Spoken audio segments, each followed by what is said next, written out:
जरा सोचो दोस्तों, एक वकील के सामने एक ऐसा केस आता है जिसमें 15 लोगों ने अपनी आंखों से कत्ल होते हुए देखा। सबका कहना एक ही है, हत्यारा वही इंसान है। लेकिन हत्यारा एक ही बात पे टिका हुआ है कि मैं निर्दोष हूँ, निर्दोष हूँ, निर्दोष हूँ।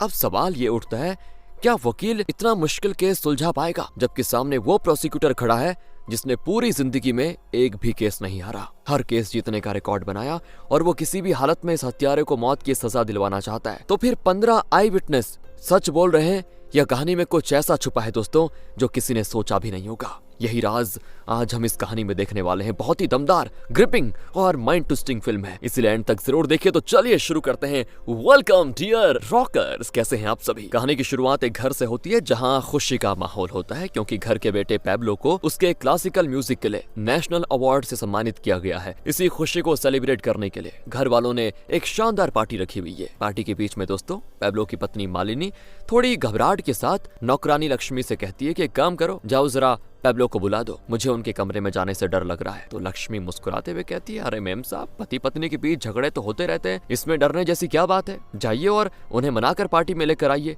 आखिर पार्टी तो उनके लिए ही रखी गई है ना। मजबूरन मालिनी को ही पैब्लो को बुलाने जाना पड़ जाता है। वो धीरे धीरे पैब्लो के कमरे की तरफ बढ़ती है दोस्तों, लेकिन जैसे ही वो अंदर जाती है ना, कुछ ही देर के बाद घर में चिल्ला पुकार ये सब मच जाता है क्योंकि पैब्लो की कजन पाखी ने अपनी आंखों से जो नजारा देखा था उसको देखकर उसके पैरों तले जमीन खिसक जाती है क्योंकि कमरे में पड़ी थी पैब्लो की लाश जिसे चाकू से हमला करके मार दिया गया था। और वो चाकू दोस्तों मालिनी के हाथों में ही होता है और वो इस पोजीशन में खड़ी थी कि देखकर ऐसा लग रहा था कि मालिनी ने ही पैब्लो को मारा। पाखी के चिल्लाने पर घर के सारे 15 सदस्य वहां पे आ जाते हैं जिन्हें भी सेम वही नजारा नजर आता है कि मालिनी ने ही पैब्लो को मारा। खुशी का माहौल पल भर में मातम में छा जाता है। पुलिस आकर मालिनी को पकड़ लेती है। और अब हम कहानी में दोस्तों सबसे मेन किरदार अमित से मिलते हैं। अमित एक वकील है लेकिन सबसे यूनिक केस ही उसके पास आते हैं। जैसे आज भी वो बकरी चोरी का केस सॉल्व करने कोर्ट में गया हुआ था। ऐसा नहीं है कि अमित बाकी क्राइम केस नहीं लेता, उसने खुद ऐसे केसेस लेना बंद कर दिया है क्योंकि कुछ साल पहले क्या हुआ था, उसने एक लड़की का केस लिया था। वो लड़की अमित पर भरोसा करके कोर्ट तक आई भी थी ताकि उसको इंसाफ मिल पाए। अमित ने भी पूरी एड़ी चोटी का जोर लगा दिया था लेकिन वो केस हार गया। इंसाफ ना मिलने का गम वो लड़की बेचारी बर्दाश्त नहीं कर पाई और दुनिया की नजरों में अपराधी कहलाने से अच्छा उसने आत्महत्या कर ली। उस दिन से अमित के अंदर एक गहरा डर बैठ गया था कि अगर उसने दोबारा कोई बड़ा केस लिया और अगर दोबारा वो हार गया तो कहीं फिर से किसी की जिंदगी उसके गलत फैसले की वजह से बर्बाद ना हो जाए। इसी वजह से अमित ऐसे छोटे मोटे सिंपल केसेस लेता है। तभी कोर्ट में मालिनी को लाया जाता है दोस्तों क्योंकि आज उसकी सुनवाई है। इस केस का प्रोसिक्यूटर होता है सीताराम और ये सीताराम एक ऐसा वकील है जो जिंदगी में कभी कोई केस नहीं हारा और वो अपराधियों को सबसे ज्यादा मौत की सजा ही दिलवाता है। वो अगर किसी केस का प्रोसिक्यूटर बनता है तो समझो कि अपराधी ने अपराध किया हो या ना किया हो, उसकी तो जिंदगी नरक में जानी ही है। कोर्ट के बाहर सीताराम की नजर जैसे ही अमित पर पड़ती है, वो दूर से ही अमित को देखकर ताने मारते हुए कहता है, और बताओ अमित, आज भी क्या जानवरों के केस को सॉल्व कर रहे हो? करते रहो क्योंकि जिंदगी अब तुम्हारे इन छोटे छोटे केसेस को सॉल्व करने में गुजर जाएगी और ऐसे करते रहो जब तक तुम्हें अपनी औकात पता नहीं चल जाती। बेचारा अमित बस चुपचाप सुन रहा होता है दोस्तों। और मैं आपको एक बात बताऊं, अमित और सीताराम की दुश्मनी आज की नहीं बल्कि 2 साल पुरानी है। वो क्या था कि 2 साल पहले अमित जिस लड़की का केस लड़ रहा था ना, उसका प्रोसिक्यूटर सीताराम ही था। लड़की बेचारी निर्दोष थी पर एक अमीर आदमी ने सीताराम को पैसे देकर कहा था कि इस लड़की को ही दोषी साबित करना। तो सीताराम ने बिना सोचे समझे उसकी बात मान ली। झूठे गवाह, फेक सबूत, फैब्रिकेटेड स्टोरीज बनाकर एक निर्दोष लड़की को दोषी साबित करने का पूरा प्लान रेडी हो गया था। और उस समय अमित तब सीताराम का जूनियर था। उसने जब सच देखा ना तो उसने सीताराम से कहा, सर आप ये गलत कर रहे हो, मेरे पास प्रूफ्स है, अगर मैं कोर्ट में सब बता दूं तो मैं आपके खिलाफ केस जीत सकता हूँ। फिर क्या था दोस्तों, यही वो पल था जिसके बाद से ही अमित की जिंदगी पूरी तरह से बदल गई। सीताराम को बर्दाश्त नहीं हुआ कि एक जूनियर उसकी साजिश, उसकी पावर और उसके इन्फ्लुएंस को चैलेंज करे। अब वो पावरफुल तो था ही, उसने अमित का करियर, उसका कॉन्फिडेंस सब कुछ तोड़ के रख दिया। अमित को केसेस मिलना बंद हो गए। जिस इंसान पे लोग भरोसा करते थे उसी पे सीताराम ने ऐसे इल्जाम, ऐसी बदनामी डाल दी कि कोई भी अपना केस अमित के पास ले जाने से डर रहा था और जो आता भी तो हार जाने के डर से अमित वो केस लेता ही नहीं। तो अब सीताराम मालिनी के खिलाफ होने वाला था लेकिन मालिनी के डिफेंस में कोई वकील नहीं होता क्योंकि सभी सीताराम से डरते थे दोस्तों। मालिनी की बेचारी माँ ने एक वकील को पैसे भी दिए थे मालिनी का डिफेंस करने के लिए, लेकिन वो वकील कोर्ट आया ही नहीं। और तब एक टेम्पररी वकील को भेजा जाता है डिफेंस के लिए जिसके पास मालिनी के बचाव के लिए कोई सबूत नहीं होता। तो अब सीताराम जज से कहता है, ये केस बहुत ही सिंपल है, मैं अब क्लियर कर देता हूँ। दरअसल मालिनी एक गरीब परिवार से आती है। उसकी शादी पैब्लो दत्ता से हुई। दत्ता परिवार को कौन नहीं जानता। पैसों की उनके पास कोई कमी नहीं है। शादी के बाद ही डेली दोनों के झगड़े होने लगे। इस बात के पूरे घर वाले गवाह हैं। पैब्लो के चाचा ने मालिनी को हत्या से एक रात पहले यानी कि 5 अक्टूबर को बालकनी पर किसी से बात करते हुए सुना था, जहां वो ये कह रही थी कि पैब्लो को बताए बगैर ये करना ठीक नहीं होगा। उसके बाद हत्या से कुछ देर पहले पाखी ने सुना कि मालिनी ये कह रही है कि आज सब खत्म हो जाएगा। उसके बाद लक्ष्मी ने देखा कि मालिनी कमरे में जाने से डर रही थी। सारी चीजें इस तरफ इशारा कर रही है कि मालिनी का किसी और के साथ चक्कर चल रहा था। और जब इसके बारे में पैब्लो को पता चला तो दोनों का झगड़ा होने लग गया। और जब उसने कहा कि आज सब खत्म होने जा रहा है, इसका मतलब ये था कि उस दिन पैब्लो मालिनी को डिवोर्स देने वाला था। मालिनी कमरे में जाने से डर रही थी कि अंदर जाएगी तो उसको डिवोर्स पेपर मिलेगा, और अगर डिवोर्स हुआ तो जायदाद में हिस्सा नहीं मिलेगा। इसीलिए मालिनी ने पैब्लो की हत्या कर दी ताकि उसकी विधवा बनकर रह सके। लेकिन पाखी ने उसको ये करते हुए देख लिया। सिंपल सा केस है। इसलिए मैं चाहता हूँ कि मालिनी को कोई छोटी मोटी सजा नहीं बल्कि सीधे फांसी की सजा हो जाए। ये सुनकर जज डिफेंस वकील से कहती है,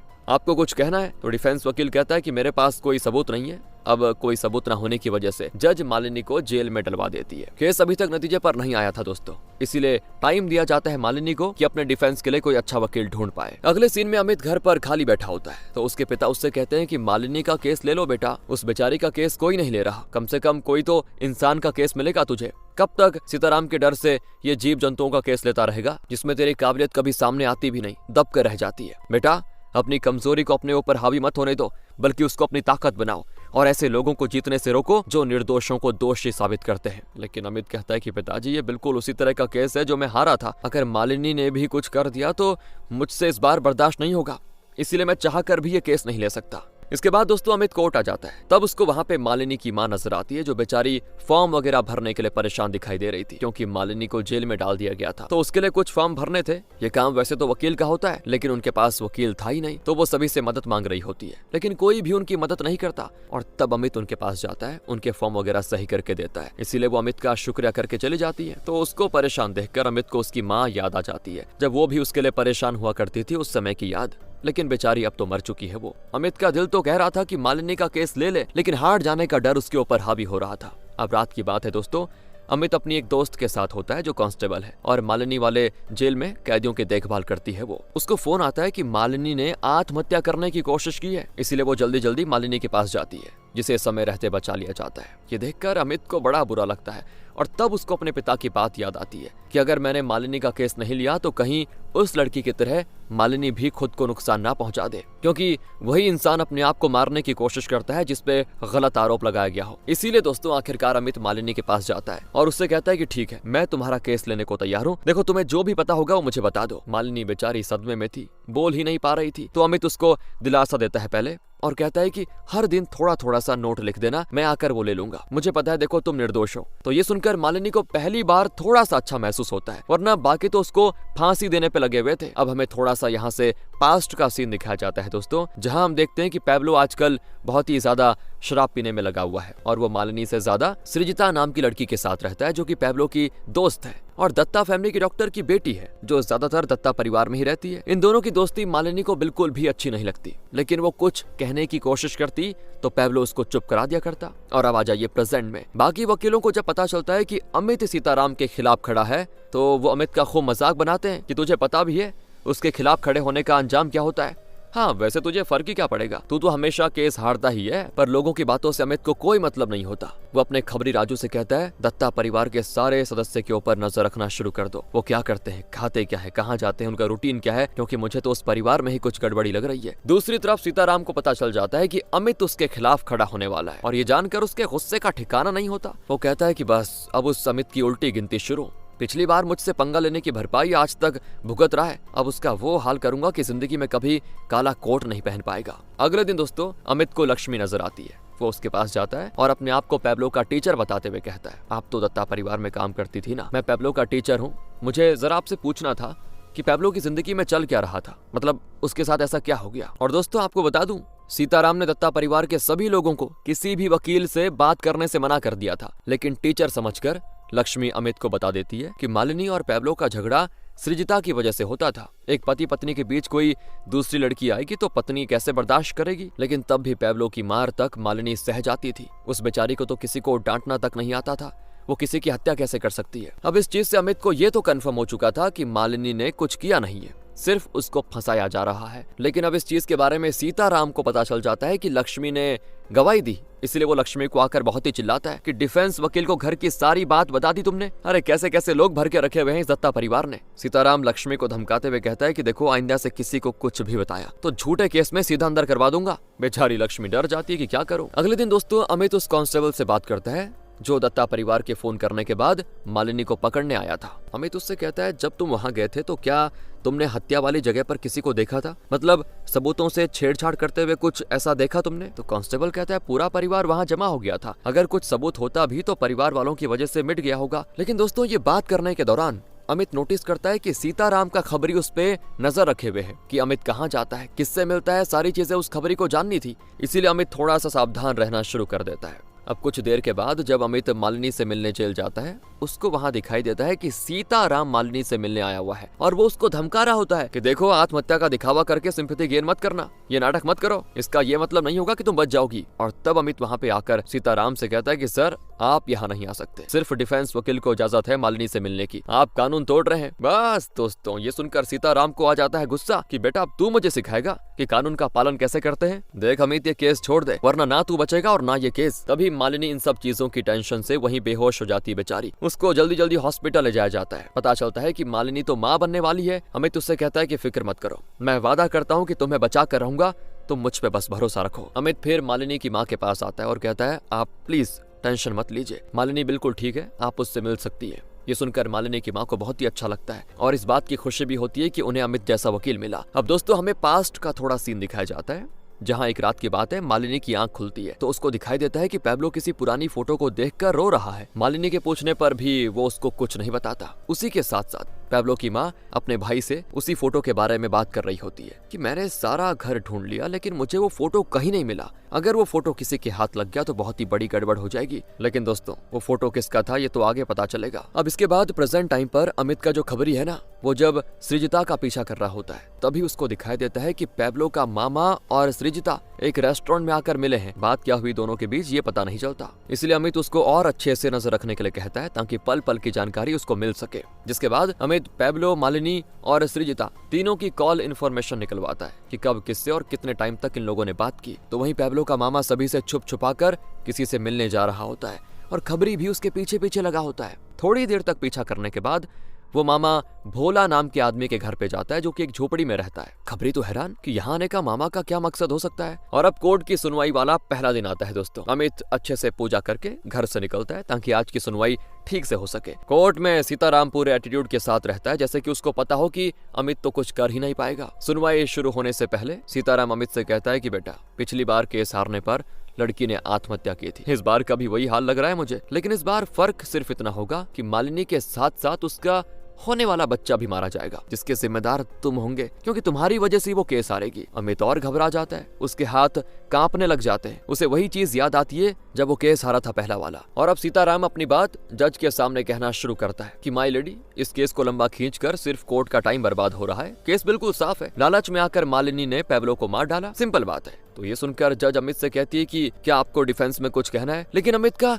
ध्यान ही नहीं था कि उससे क्या सवाल किया जा रहा है। वो बिल्कुल खो चुका था दोस्तों। लेकिन फिर वो अपने आप को होश में लेकर आकर हिम्मत करता है कि नहीं, मुझे ये केस किसी भी तरह से जीतना होगा। इसीलिए वो सबसे पहले लक्ष्मी को कटघरे में बुलाकर कहता है कि क्या घर में किसी ने भी मालिनी को हत्या करते हुए देखा था? हत्या करते हुए? ऐसा हो सकता है कि किसी और ने हत्या की हो और चाकू मालिनी को दे दिया हो। तो उसके सवाल पर ऑब्जेक्शन दिखाते हुए सीताराम कहता है कि माय लेडी, चाकू पर सिर्फ एक फिंगरप्रिंट मिले हैं जो कि रिपोर्ट के मुताबिक मालिनी के ही हैं। इससे ज्यादा आपको क्या चाहिए? फैसला सुनाने के लिए बताइए। अमित सिर्फ हम सभी का टाइम खराब कर रहा है और कुछ नहीं। लेकिन अमित कहता है कि माय लेडी, मुझे कुछ और दिनों की मोहलत दीजिए, अगली बार मैं पक्के सबूत के साथ कोर्ट में हाजिर रहूंगा। तो जज अगली सुनवाई तक फैसला टाल देती है। अमित तो दोस्तों पूरी तरह से डूब जाता है इस केस के अंदर कि बस अब पीछे नहीं हटेगा। बहुत कर ली सीताराम ने उसकी बेइज्जती, अब बर्दाश्त के बाहर हो चुका है सब कुछ। और वो सबसे पहले भोला के घर जाता है, लेकिन अंदर आते ही भोला उससे कहता है कि पैसे देने आए हो तो वहीं टेबल पे रख के चले जाओ। लेकिन जब वो देखता है कि यहाँ पैब्लो का मामा नहीं बल्कि अमित है दोस्तों, तो वो अमित को चिल्लाकर वहां से भगा देता है कि अंदर कैसे आ गया तू। तभी पड़ोस में रहने वाली महिला अमित के पास आकर कहती है कि भोला पागल हो गया है, 28 साल पहले इसका बेटा अर्जुन मर गया था, तभी से वो अकेला हो चुका है। दत्ता परिवार से कोई आता है, हर महीने थोड़े पैसे देकर चला जाता है, जिससे इसका गुजारा होता है। ये सुनकर अमित हैरान रह जाता है कि आखिर भोला का दत्ता परिवार से ऐसा क्या रिलेशन हो सकता है। वो पास ही के पुलिस स्टेशन में जाकर अर्जुन के केस की जानकारी देने को कहता है, लेकिन ऑफिसर उसको साफ मना कर देते हैं कि तुम्हारे पास परमिट नहीं है, इसीलिए मैं तुम्हें दे नहीं सकता। तो अमित फिलहाल तो चला जाता है दोस्तों, लेकिन उसके जाने के बाद ऑफिसर सीधे सीताराम को फोन करके कहता है कि वो अमित आया था, मैंने उसको भगा दिया, अब फिक्र करने वाली बात नहीं है। यानी कि दोस्तों अर्जुन और दत्ता परिवार का कुछ न कुछ तो लेना देना जरूर है। इधर अमित मालिनी से मिलने के लिए इंटरोगेशन रूम में आता है। अमित सामने बैठकर सीधा उससे सवाल करता है कि मालिनी, मुझे सच सच बताओ, आखिरी बार आप दोनों के बीच क्या बात हुई थी, किस चीज को लेकर झगड़ा हुआ था, कोई वजह कोई बात, क्योंकि ये केस के लिए बहुत ही जरूरी है। तो मालिनी कहती है पैब्लो के मरने से 1 महीने पहले यानी कि 5 अक्टूबर को पैब्लो का बर्थडे था। उस दिन मैंने उन्हें फोन करके किसी से बात करते हुए सुना, कोई लड़की थी शायद, जिसे वो तुरंत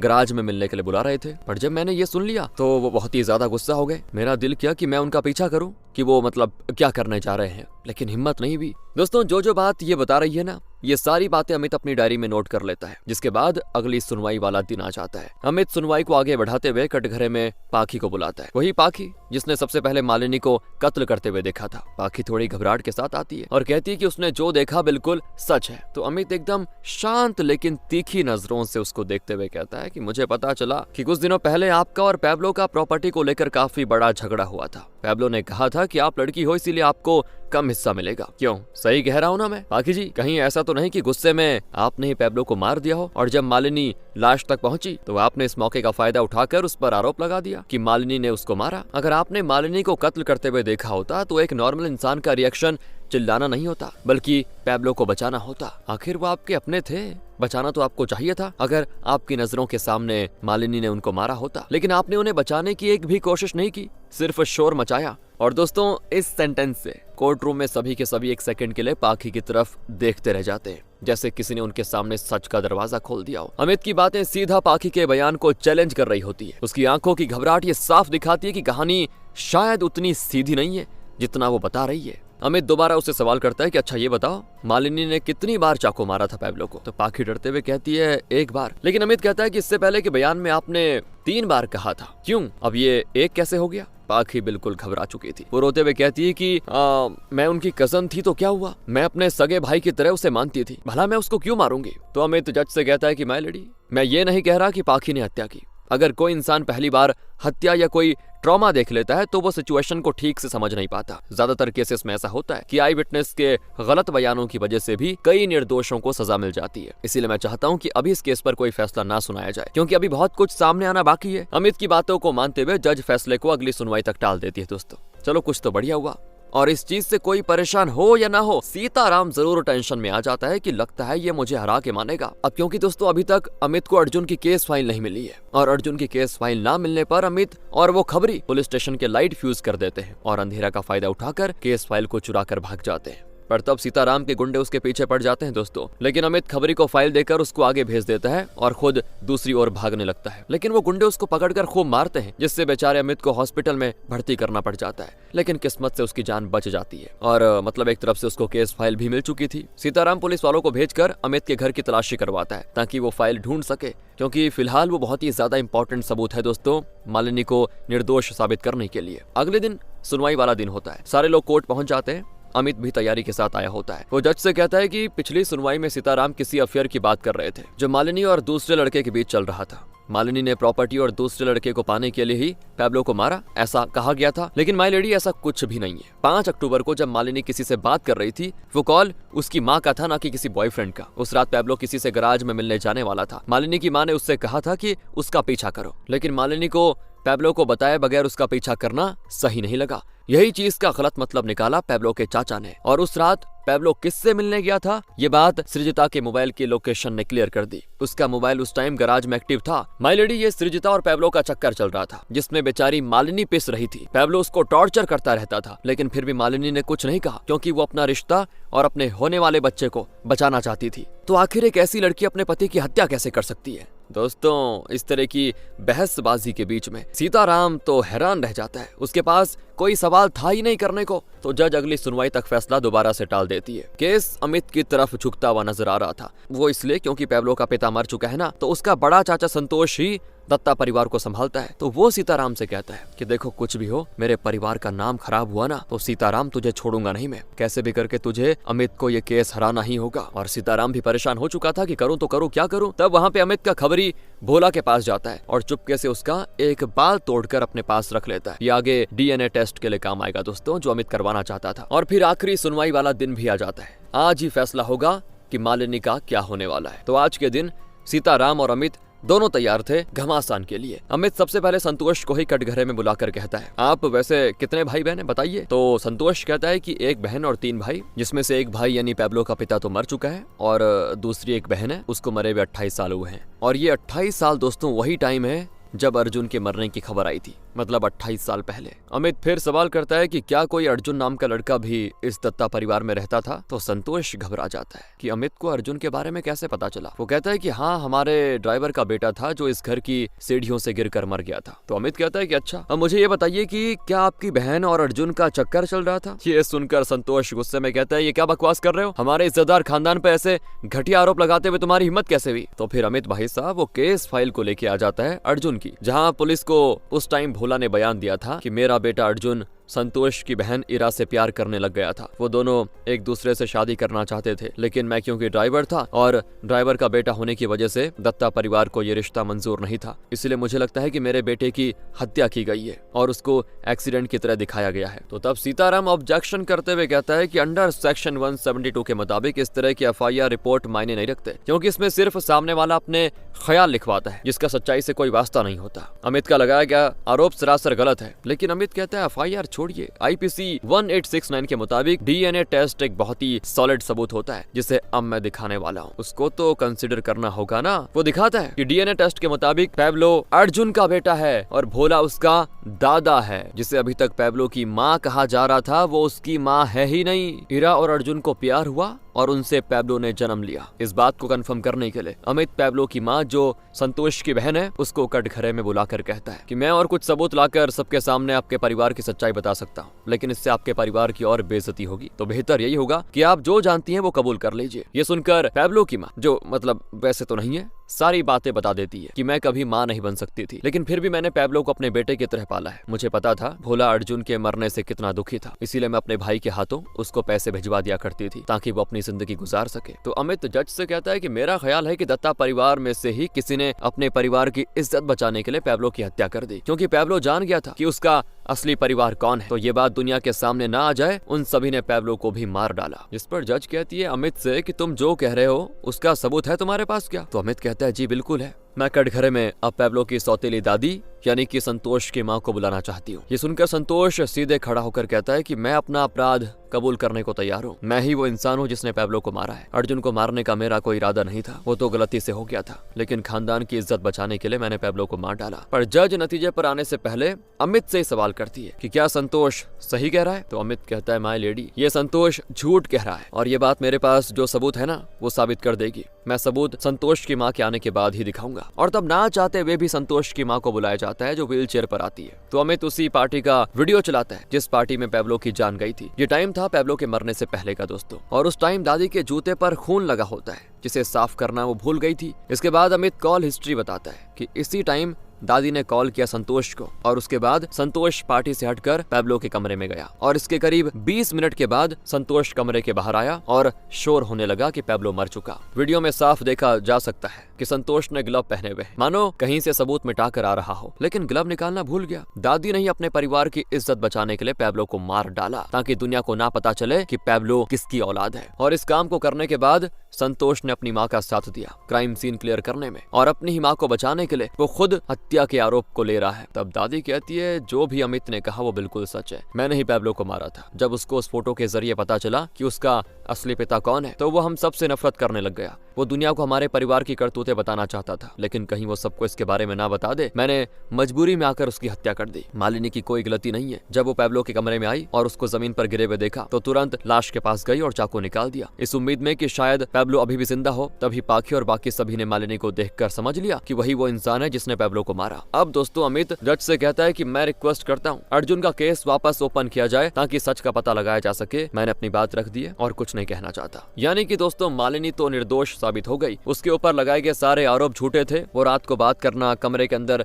जाने से डरना, क्योंकि पैब्लो मालिनी को मारता था और जब वो ज्यादा शराब पी लेता था तो वो डरती थी बेचारी, इसीलिए अंदर जाने से डर रही थी। और तीसरी बात कि आज सब खत्म कर देगा। इसका मतलब ये था कि सृजिता की वजह से कहीं पैब्लो उसी दिन मालिनी को डिवोर्स देकर सब कुछ खत्म ना कर दे, तो इसीलिए वो बात कही गई थी कि सब खत्म कर देगा। तो सारी चीजों को मद्देनजर रखते हुए जज ये फैसला सुनाती है कि दादी को आजीवन कारावास दिया जाएगा पैब्लो की हत्या के लिए। संतोष को 14 साल की जेल होगी अपराधी का साथ देने और सबूत मिटाने के चक्कर में। अर्जुन के केस में फंसा तो आगे और भी अलग सजा होगी और मालिनी को रिहा कर दिया जाता है। सारे के सारे लोग खुशी से नाच रहे होते हैं कि अमित ने सीताराम को हरा दिया और आज पहली बार सीताराम हरा था। सीताराम भी ये देखकर खुश होता है। वो अमित को कांग्रेचुलेशन करता है अपना केस जीतने के लिए। सभी लोग खुश थे कि तभी कोई लड़की वहां पे आती है जो अमित से कहती है कि क्या आप मेरा केस लेंगे। लेकिन दोस्तों ये कौन थी, कौन से केस की बात कर रही थी, ये तो बताया जाएगा नेक्स्ट सीजन में, क्योंकि ये एक मिनी सीरीज थी जो जल्दी खत्म हो गई। लेकिन अच्छी बात यह है कि सीजन 2 रिलीज हो चुका है, जिसे हम बस जल्द ही एक्सप्लेन करेंगे। बाकी मिलते हैं आपसे अगली वीडियो में। ध्यान रखेगा अपना। Thanks for watching.